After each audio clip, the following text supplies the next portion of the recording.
This is a video that is literally years in the making. The question is timing it's released? Well, I've figured now it's just about as any good time as any other. So let's explore.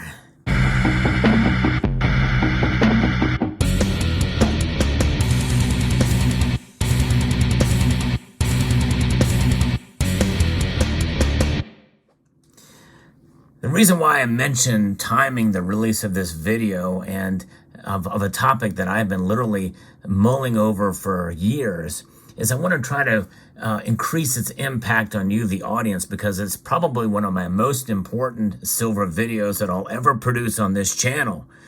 And why is that? Because of the massive loss that is involved in this from a real person from this community from years ago, who, as far as I know, is not here anymore. In fact, the response that I gave to this individual was not answered.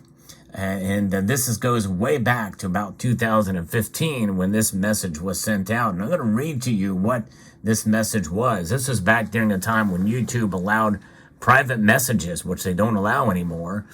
But back in the day, that was how you got you contacted people privately, is through a private message. But they did away with that feature. So this goes to show you how far this is away from where we are at right now. But there's an important lesson here, and I'm going to tell you some of the reasons why I waited to share it after I talk a little bit about it and the answer to this person's query.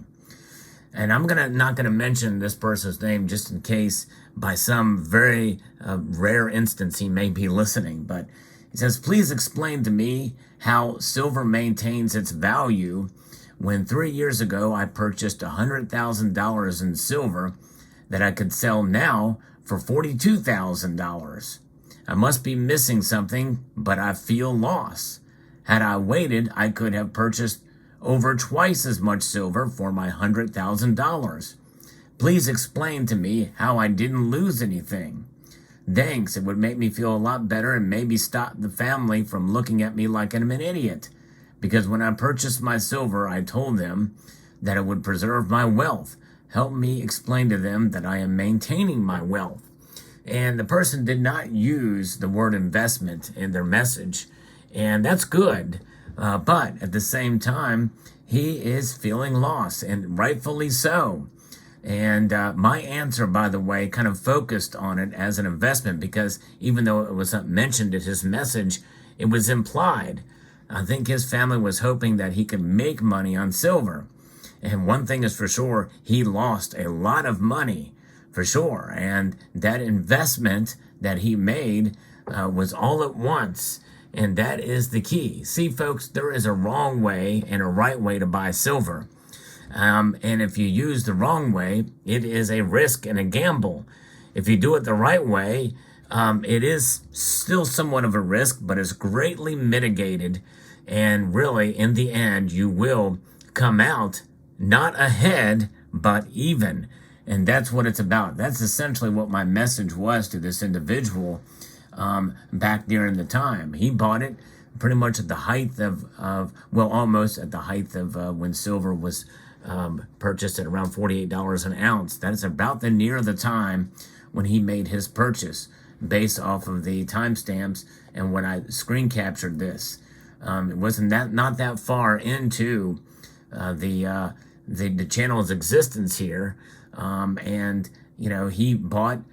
Put $100,000, just put it right into silver, thinking, well, hey, this thing's going to probably go up even more. A lot of people made that mistake then. See, that's just it, folks.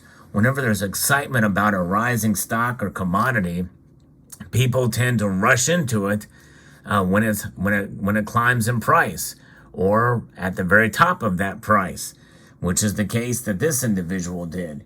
He purchased $100,000 worth of silver. He didn't say what type of silver it was, but I have an example of different types of silver that can be purchased in kilo form, silver eagles, silver rounds, various different sizes, and bars of different sizes. There's just a lot of different ways that you can purchase physical silver. And all of them involve premiums of some sort or another. no matter what time frame it is. Of course, then the premiums were much lower than they are nowadays, even when the prices went up. Although when there was a great demand for it, we did see premiums rise then too. But I think gone are the days of the low premiums that we've seen in the past. But nonetheless, he bought it all at once. And likely, if there was a big rush, he probably paid a little bit higher premiums than would have been the case when I answered his post there, his private message. So the moral of the story here, folks, is really pretty simple. Don't put all your eggs in one basket. That's the first message. The second message is all at once. In other words, don't buy 7 dozen eggs. And likely those eggs are going to go bad before you eat them all, unless you just hog down a bunch of eggs. Of course, now eggs being in the news these days, as of the time of the recording of this video, eggs are actually very expensive. But I would not advise people to put all their eggs in one basket. And I wouldn't advise them to buy a whole lot of eggs either. You know, eggs are fragile, and baskets really are not the best way to protect your investment of eggs, right? And I think there's so many different things you can take from that analogy that a lot of people really don't touch on. But nonetheless, it's about diversification, and you can even diversify from within silver itself, even from within silver products themselves, by buying at different times. And that essentially is the whole notion of dollar cost averaging. Folks that are familiar with this channel know that I talk about dollar cost averaging a lot, and I take it one step further because it's smart to dollar cost average, but it's even smarter, I believe, to do it when the prices take a dip. In other words, yes, you can have a dollar cost averaging schedule based off of your budget with discretionary funds, and you buy whatever silver you can based off of your budget.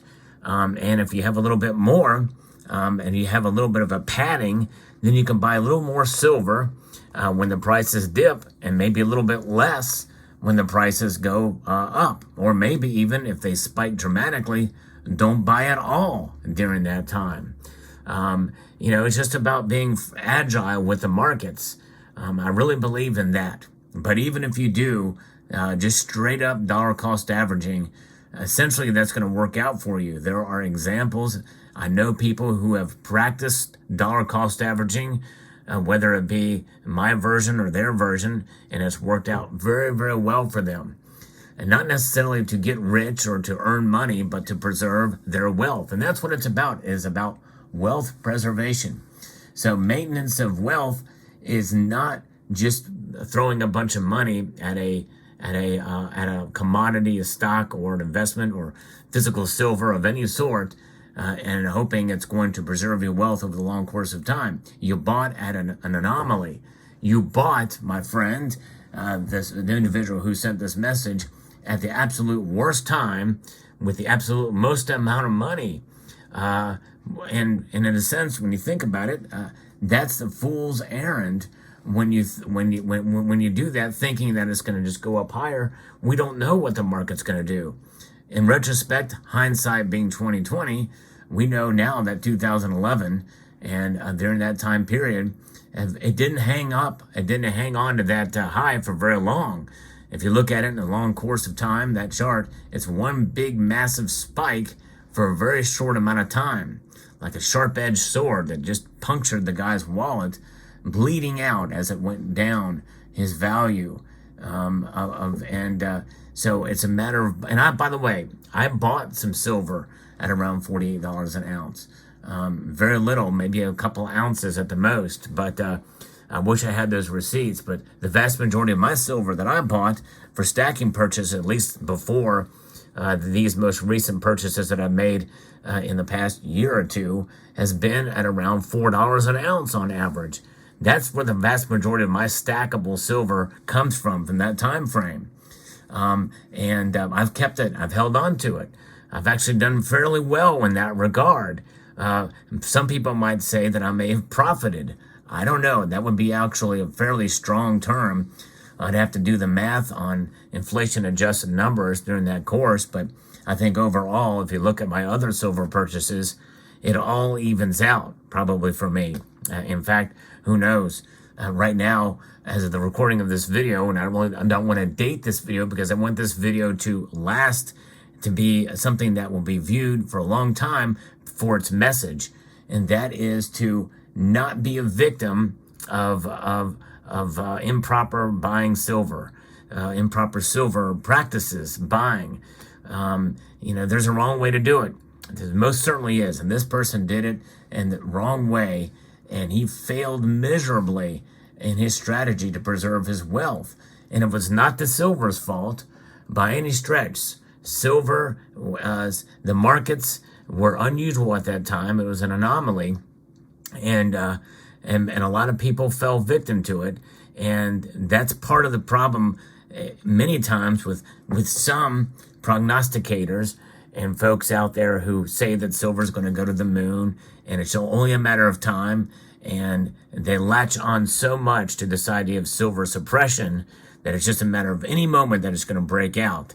And folks, I want to remind you that, there's a lot of natural market forces that are at play as well. Even if you think price suppression is a real thing, if they've been doing it for all this time, up to this point, certainly they can do it for much longer. And it's a matter of waiting you, the person who is putting your money into silver, to give up.